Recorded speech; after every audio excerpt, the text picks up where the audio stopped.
உலகெங்கும் உள்ள தமிழ் மக்களுக்கு ஜோதிட சேவையில் சேலம் ஜோதிட ஆராய்ச்சியாளர்கள் சங்கம். தமிழ் உலகின் ஜோதிட ஜோதி Salem online astro TV.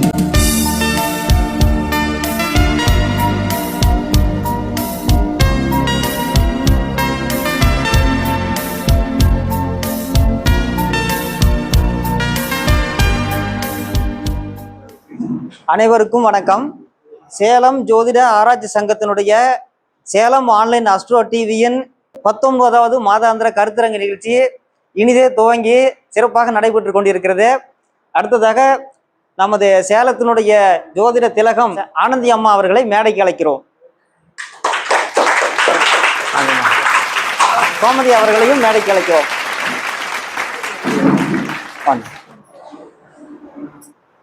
Maalaimalar பத்திரிகையில் தொடர்ந்து ஜோதிட பலன்கள் எழுதி கொண்டிருக்கக்கூடிய அம்மா அவர்களுடைய வருகை இன்று நமது சேலம் ஜோதிட ஆராய்ச்சி சங்கத்தினுடைய அவையை அலங்கரிக்கின்றது. அவருக்கு ஒரு இனிமையான வரவேற்பு கொடுப்போம். கேதுவின் திசை வரமா சாபமா அப்படிங்கிற ஒரு அற்புதமான டாபிக்ல பேச போறாங்க. ஜெனரலா கேது திசையை பொறுத்த வரைக்கும் எதிர்பார்ப்பு எல்லாருக்குமே உண்டு. ரொம்ப நன்றிங்கம்மா. அனைவருக்கும் வணக்கம். நான் ஜோதிடர் ஆனந்தி, சேலம். எனக்கு உடலும் உயிரும் தந்த தாய் தந்தையருக்கு தலை வணங்குகிறேன். ஜோதிட ஞானம் வழங்கிய அனைத்து ஜோதிட குருமார்களின் பொற்பாதங்களை நமஸ்கரிக்கிறேன். சேலம் ஜோதிட ஆராய்ச்சியாளர்கள் சங்கம் நடத்தும் 19வது மாதாந்திர கூட்டத்திற்கு வருகை தந்திருக்கும் அனைத்து ஜோதிட ஆர்வலர்களையும் ஜோதிட ஆசான்களையும் வருக வருக என வரவேற்கிறேன். இந்த கருத்தரங்கில் எனக்கு பேச வாய்ப்பளித்த அனைத்து நிர்வாக குழு உறுப்பினர்களுக்கும் பணிவான வணக்கத்தை தெரிவித்துக் கொள்கிறேன். இன்று நான் பேச எடுத்துக்கொண்ட தலைப்பு கேது தசை வரமா சாபமா. அதாவது ஒரு 50 வருஷம் கழிச்சு கேது தசை வந்தா கூட ஜாதகம் பார்க்க வர்றவங்க கேது தசை எனக்கு எப்படி இருக்கும் அப்படின்னு கேட்காம போகவே மாட்டாங்க.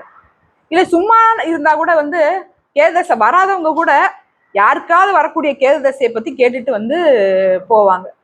அதே மாதிரி ஜோதிடர்களை பொறுத்த வரைக்கும் நிறைய பேர் என்ன தெரியுமா சொல்றாங்க, கேது தசை வந்தா நீ பைத்தியம் பிடிச்சிருவ, சாமியாரா போயிடுவ, காணா போயிடுவ, அழிஞ்சு போயிடுவ, இப்படிதான் சொல்லி பயங்காட்டுறாங்க. கேது தசையில கல்யாணம் பண்ணலாமான்னு கவலையா இருக்கு. ஏற்கனவே தொழில் பண்ணிட்டு இருக்கிறவங்க கேது தசை வந்துருச்சு நீ தொழிலை விட்டு ஓடி போயிருன்னு சொல்லிக்கிட்டு இருக்க ஜோதிடர்கள்லாம் நிறைய பேர் இருக்கிறாங்க. நான் ஜோதிடர்களை குறை சொல்ல விரும்பவில்லை, அது நம்மளோட இது கிடையாது. ஆனா கூட உண்மையிலேயே அந்த தசை நல்லதா கெட்டதா என்ன கொடுக்கும் அப்படின்றத நம்ம தெரிஞ்சுக்கிட்டு பேசணும். இப்ப கேது தசையை பொறுத்த வரைக்கும் புதன் தசைக்கு அடுத்துதான் வரும். அந்த கேது தசைக்கு அடுத்து சுக்கிர தசை வரும். ஒரு தசையோட முன்னால உள்ள தசைக்கும் பின்னால வர தசைக்கும் கண்டிப்பாக சம்பந்தம் உண்டு. முன்னால உள்ள தசை உங்களுக்கு என்ன எஃபெக்ட் கொடுத்ததோ அதோட எஃபெக்ட் தான் அடுத்து வரக்கூடிய திசையில கண்டிப்பாக ரிவார்டு. இப்ப முன்னால வரக்கூடிய அந்த திசையில உள்ள லாஸ்ட் புத்தி தான் அந்த அடுத்து வரக்கூடிய திசையோட பலன்களை கன்ஃபார்மாக நிர்ணயிக்கும். இப்ப முன்னால வரக்கூடிய திசை எப்படின்னா புதன் தசை. புதன் தசையோட லாஸ்ட் புத்தி என்ன புத்தி? சனி புத்தி.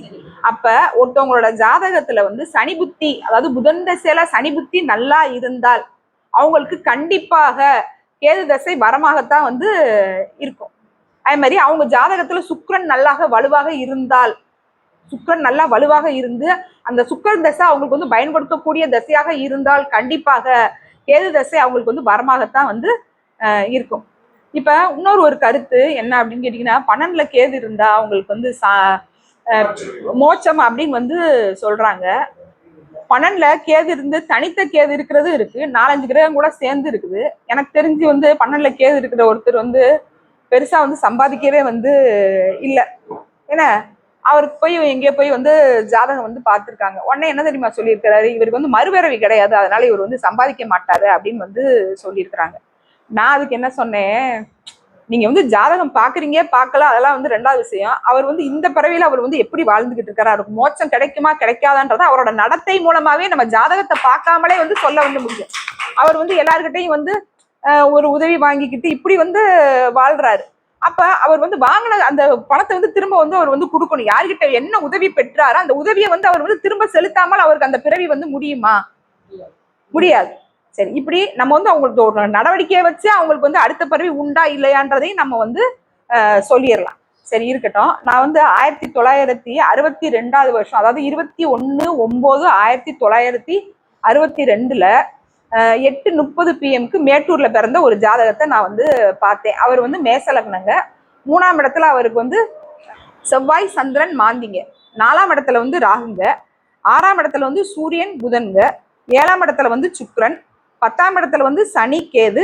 11ஆம் இடத்துல வந்து குரு. இப்ப இன்னைக்கு வந்து அவருக்கு வந்து கேது தசையில குரு புத்திங்க. 2029 ஜனவரியில அவருக்கு வந்து கேது தசை முடியுது. குரு புத்தி வந்து 23/12/2026 வரைக்குமே வந்து அவருக்கு வந்து 26 வரைக்குமே அவருக்கு வந்து இருக்குது. இந்த ஜாதகர் வந்து ஒரு 10 வருஷமாக வந்து என்கிட்டே தான் வந்து ஜாதகம் வந்து பார்ப்பாரு. அந்த நேஷனல் ஹைவேஸ்ல ஃபுல்லுமே வந்து லைட்டிங் சிஸ்டம் இந்த மாதிரி எல்லாம் வந்து பண்றவர். அவர் வந்து பிறந்ததுக்கும் அவர் வந்து வாழ்ற வாழ்வாதாரத்துக்குமே வந்து சம்பந்தமே இல்லாத ஒரு வாழ்க்கை வந்து வாழ்ந்துட்டு இருக்கிறாரு. ஃபர்ஸ்ட் அவர் வந்து என்கிட்ட வந்து அப்பாயின்மெண்ட் வாங்கி ஒரு 9 வருஷத்துக்கு ஒரு 9 வருஷம் தான் இருக்கும்னு நினைக்கிறேன்.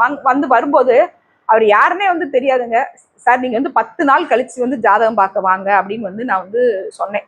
அவரோட ஜாதகத்துல அப்போ வந்து அவர் வந்து என்னை வந்து பார்க்க வந்தப்ப கரெக்டா வந்து அந்த மாந்தி மேல வந்து சந்திரன் வந்து போய்கிட்டு இருந்து கூடயே வந்து செவ்வாய் வந்து இருந்துச்சு. அப்ப லக்னாதிபதி மேல வந்து செவ்வாய் வந்து சந்திரன் வந்து கோச்சார சந்திரன் வந்து போகுது. அவர் வந்தப்ப வந்து அவருக்கு வந்து புதன் திசையில செவ்வாய் புத்தி வந்து நடந்துட்டு இருந்துச்சு. அப்ப நான் வந்து அவர்கிட்ட வந்து நான் வந்து சொன்னேன், நீங்க ஒரு 10 நாள் கழிச்சு வாங்க சார் அப்படின்னு வந்து சொன்னேன்.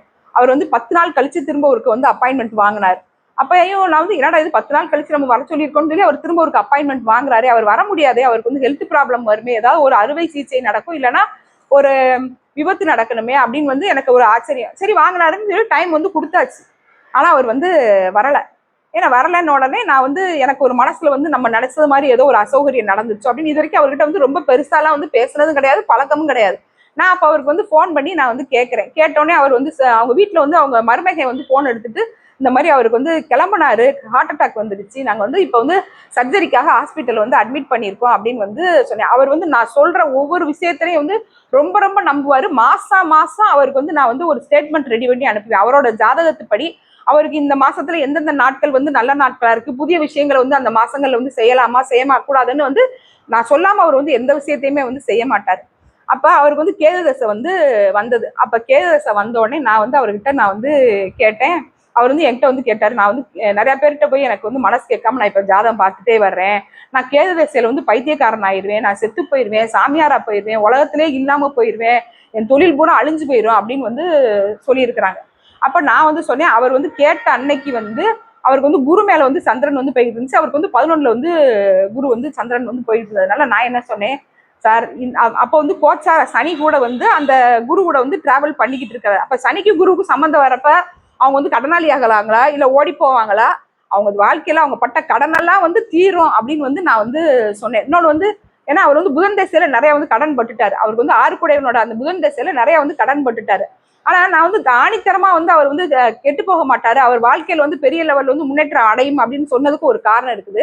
ஏன்னா அவருக்கு வந்து 10ஆம் இடத்துல சனியும் கேது வந்து ரொம்ப நெருக்கமான டிகிரியில ஒண்ணு மேல ஒண்ணு வந்து இருந்துச்சு.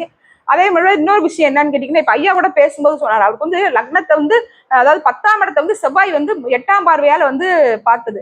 அதாவது லக்னாதிபதிக்கு 10ஆம் இடத்து கூட தொடர்பு இருக்கும்போது அவங்க வந்து என்னைக்குமே தொழில வந்து வீணா போகவே மாட்டாங்க, தோத்தே போக மாட்டாங்க. அவங்க எடுக்கக்கூடிய அனைத்து முடிவுகளும் வந்து கரெக்டாக இருக்குன்ற விஷயத்த நான் வந்து ஆணித்தரமா வந்து பிடிச்சிட்டேன்.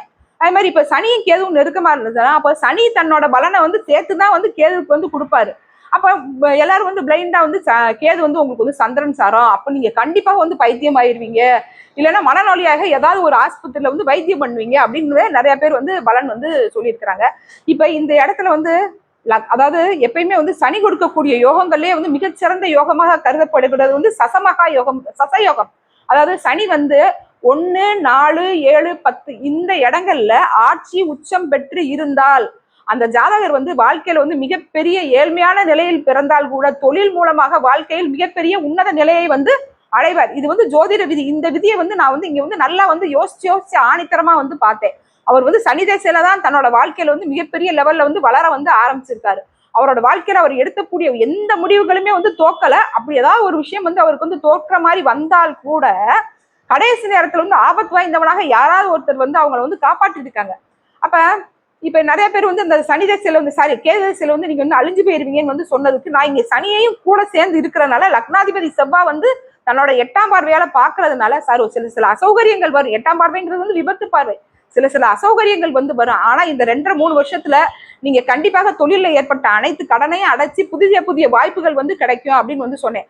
இது வரைக்கும் உள்நாட்டுல வேலை எடுத்து செஞ்சுக்கிட்டு இருந்தவர் வெளிநாடுகள்ல சிங்கப்பூர், மலேசியா, சைனா இந்த மாதிரி கண்ட்ரிகள் எல்லாம் அவர் போய் வந்து நிறைய வந்து வளர்ந்து கடன் பூரா வந்து அடைச்சாரு. ஆனா அவர் வந்து என்ற ஒரு வார்த்தை சொன்னாரு, உண்மையிலேயே நான் வந்து என்னோட கடனை பூரா வந்து அடைச்சேன்னா நான் உங்களுக்கு வந்து ஏதாவது ஒரு பெரிய ரிவார்டு கொடுக்குறேன் அப்படின்னு வந்து அவர் வந்து சொன்னாரு. ஆனா அதை வந்து அவர் வந்து செய்யலை. நான் இந்த வீடியோ வந்து நான் அவருக்கு நான் வந்து அனுப்புவேன். அவர் வந்து எனக்கு முதல்ல சில உதவிகள் வந்து பெர்சனலா வந்து சில ஒரு அவசர காலங்கள்ல வந்து ஒரு அப்போ வந்து நான் வந்து 10 வருஷத்துக்கு முன்ன வந்து நமக்கு வந்து ஜோதிட நிலையத்துக்கு ஒரு பிரிண்டர் வந்து தேவைப்பட்டது. அவர் வந்து வாங்கி வந்து கொடுத்தாரு. ஒரு டைம் வந்து ஒரு கொரோனா டைம்ல அவசரமா எங்களோட சொந்த ஊருக்கு போக வேண்டியது. அப்போ வந்து அவர் வந்து எனக்கு வந்து கார் கொடுத்து ஹெல்ப் பண்ணார். இப்படி வந்து அவரோட உதவிகள் வந்து நிறைய விஷயங்கள்ல வந்து இருந்தால் கூட நம்ம வந்து சொன்ன அந்த மதிப்புக்கு வந்து அவருக்கு வந்து நல்ல ரிவார்டு கிடைச்சா கூட வந்து அவங்களுக்கு ஏன் செய்யக்கூடிய மனசு வரல அப்படின்னு கேட்டீங்கன்னா, அவருக்கு வந்து சந்திரனும் ராகுவும் வந்து சேர்ந்திருக்கு. சந்திரன் ராகு சேர்க்க என்ன செய்யும்? மனசை மாத்தும். அந்த நாம எடுத்த கொள்கையில அவங்களோட விஷயத்துக்கு அவங்க வந்து ஸ்ட்ராங்கா வந்து இருப்பாங்களே தவிர அடுத்தவங்களோட விஷயத்துக்கு வந்து அவங்க வந்து ஸ்ட்ராங்காக வந்து இருக்க வந்து மாட்டாங்க. அதே மாதிரி கேது வந்து தனித்த நிலையில் இருக்கும் போதுதான் நம்ம வந்து கேது வந்து ரொம்ப அனலைஸ் பண்ணி வந்து பார்க்கணும்.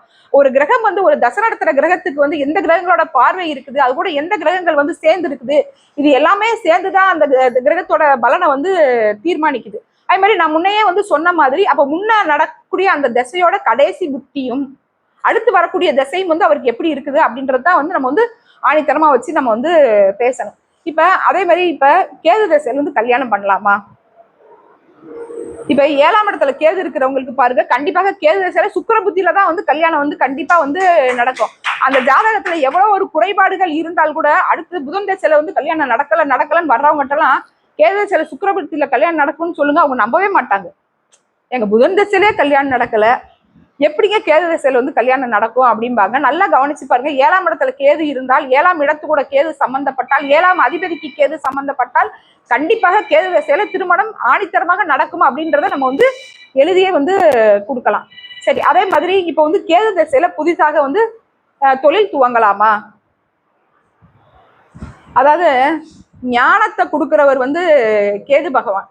என்ன எல்லாருமே வந்து அவரை வந்து பைத்தியம், சாமியாரு, விரக்தி இப்படிதான் வந்து பாக்குறாங்களே தவிர இப்ப வந்து கேது தசைக்கு முன்ன வந்து அவங்களுக்கு வந்து புதன் தசை வந்து வரும். புதன் தசையில புதன் வந்து காலபுருஷத்துக்கு 3 6 கூடையவர் அப்படிங்கிறதுனால நிறைய பேர் வந்து புதன் தசையில வந்து வேலைக்கு இருந்திருப்பாங்க.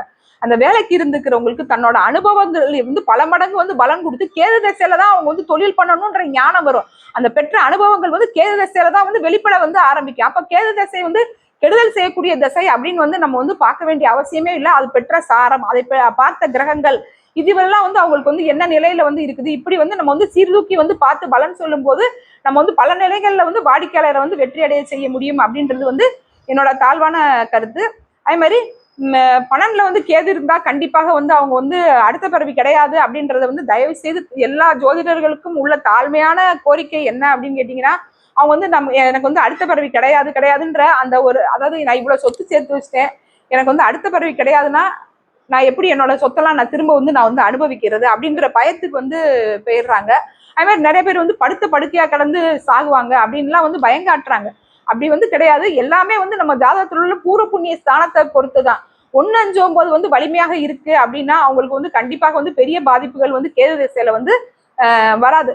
அதே மாதிரி இப்ப எந்த கிரகங்கள் வந்து கேது கூட வந்து சேர்ந்துருக்குது அப்படின்றத பொறுத்த வரைக்கும் வந்து இப்ப சூரியன் கூட சேர்ந்துருக்குது, சந்திரன் கூட சேர்ந்துருக்குது அப்படின்றத பொறுத்தும் அதோட பலன்கள் வந்து மாறுபடும். இப்ப ஒரு கிரகம் வந்து இப்ப சந்திரன் கூட வந்து கேது சேர்ந்துருக்குது அப்படின்னு வந்து வச்சுக்கோங்க. ஒருத்தவங்க வந்து மேச லக்னம்னே வந்து வச்சுக்கிட்டோம். மேச லக்னத்துல வந்து ஒரு 3 டிகிரியில வந்து சந்திரன் இருக்கிறாரு அப்படின்னு வந்து வச்சுக்குவோம். அதே வந்து ஒரு 25 26 டிகிரியில வந்து உங்களுக்கு வந்து சுக்கிரனோட நட்சத்திரத்துல வந்து உங்களுக்கு கேது இருந்தாருன்னா அந்த டிகிரி பாகை அளவு வந்து வித்தியாசம் வந்து இருக்குது. கண்டிப்பாக அவங்களுக்கு வந்து அந்த சந்திரன் கேது சேர்க்கையாக அது வந்து பெரிய லெவல்ல வந்து வேலை செய்யாது. ஆனாலும் ஒரு 10% 5% தன்னோட பலனை வந்து அந்த கிரகம் வந்து கொடுக்கத்தான் செய்யும். இதே இன்னொரு விஷயம் இதுல இருக்கு என்ன அப்படின்னு கேட்டீங்கன்னா, இப்ப மேசத்துல வந்து கேது வந்து ஒரு 27 28 டிகிரியில இருக்கிறாருன்னு வச்சுக்கோங்க. ரிஷபத்துல வந்து ஏதோ ஒரு சுக்கிரன் வந்து ஒரு 2 டிகிரி 3 டிகிரியில இருக்கிறாருன்னா இப்ப இதுக்குள்ள பாகை இடைவெளி என்ன அடுத்தடுத்த கட்டத்துல இருக்கு அப்படின்றதால இது வந்து லக்னத்துல இருக்குது, இது வந்து 2ஆம் இடத்துல இருக்குன்னு வந்து பலன் பார்க்க கூடாது. பாகை இடைவெளியில அந்த கிரகத்துக்கு வந்து என்ன சம்பந்தம் இருக்குது, இந்த பாகை இடைவெளி வந்து அவங்களுக்கு வந்து என்ன பலனை கொடுக்கும், இதுதான் வந்து சுக்கிரன் கேதுவா அவங்களுக்கு கண்டிப்பாக வந்து வேலை செய்யும். திருமணத்தை வந்து காலதாமதமா கொடுக்கும். அப்படி திருமணம் நடந்தாலும் வந்து ஒரு குறுகிய காலம் வந்து மகிழ்ச்சியோட இருப்பாங்க. குறுகிய காலத்துக்கு அப்புறம் தான் அவங்களுக்குள்ள ஒரு கருத்து வேறுபாடு வந்து வருது. இது வந்து நம்ம வந்து நிறைய ஜாதகங்கள் வந்து ஆய்வு பண்ணி பார்க்கும்போது தான் நமக்கு வந்து இந்த உண்மைகள் வந்து புலப்படுது. இது மாதிரி வந்து நான் இந்த மாதிரி முறையில தான் நான் வந்து பார்ப்பேன். நான் வந்து பிரசன்னத்தையும் எடுத்துருவேன், பாரம்பரியத்தையும் எடுப்பேன், தசாபுத்தியையும் எடுப்பேன், கோச்சார சந்திரனையும் வந்து எடுப்பேன். அதாவது நம்ம வந்து முன்ன வந்து ஜாதக பலன் வந்து அந்த பாரம்பரிய முறை மட்டும்தான் வச்சு பார்த்தாங்க. அவங்களை வந்து பலன் சொல்ல முடியல அப்படின்ற மாதிரி நான் பேசவே வந்து வரல. ஆனா இன்னைக்கு உள்ள ட்ரெண்டிங்ல வந்து ஒருத்தவங்க வந்து நம்ம மேல அக்யூரேட்டா நமக்கு வந்து பலன் சொன்னா மட்டும்தான் இன்னைக்கு வந்து வாடிக்கையாளர்கள் வந்து தொடர்ந்து ஒரு ஜோதிடர் வந்து அணுகுறாங்க. நம்ம சொன்ன ஒரு சின்ன விஷயம் வந்து அவங்களுக்கு வந்து மாறிச்சுன்னா கூட அடுத்தவங்க வந்து நம்ம கிட்ட வந்து வரமாட்டாங்க. அப்ப வந்து நம்ம இந்த மாதிரி பல முறைகளையும் கலந்து நம்ம வந்து ஜோதிடத்துல வந்து சொல்லும் போதுதான் சிறப்பான பலனை வந்து அடைய முடியும். நாடி முறையையும் நான் வந்து பயன்படுத்துவேன். என்னோட அனுபவத்துல நான் வந்து நிறைய கேது சில வாழ்ந்தவங்க நல்லா இருக்கிறவங்களையும் பார்த்திருக்கேன், கெட்டு இருக்கிறவங்களையும் வந்து பார்த்திருக்கிறேன். நம்ம வந்து நம்ம வந்து உள்ளார்ந்து வந்து பார்த்து பலன் சொல்லும் போது நம்மளால ஜோதிடத்துல வந்து வெற்றி அடைய முடியும். நன்றி, வணக்கம். வணக்கம். ஆனந்தி வந்து கேது திசையினுடைய சாபமா அதனுடைய வரமா அப்படிங்கிறத தெள்ள தெளிவாக எடுத்து சொன்னாங்க. அவங்களுக்கு நம்ம சேலம் ஜோதிட ஆராய்ச்சியாளர் சங்க சார்பாக அவர்களுக்கு நன்றி கூறி விடைபெறுகிறோம். அடுத்தபடியாக கோமதியும் நம்ம இளம் ஜோதிடர் 2 பேரும் இல்லை நம்ம சால்வு பார்த்துவாங்க. 2 பேரும் சேர்ந்து ஆனந்திக்கு வந்து மரியாதை செலுத்தப்படும். 2 பேரும் போட்டு விடுங்க. போடுங்க. ரைட். நன்றி ஆனந்தி, நன்றி.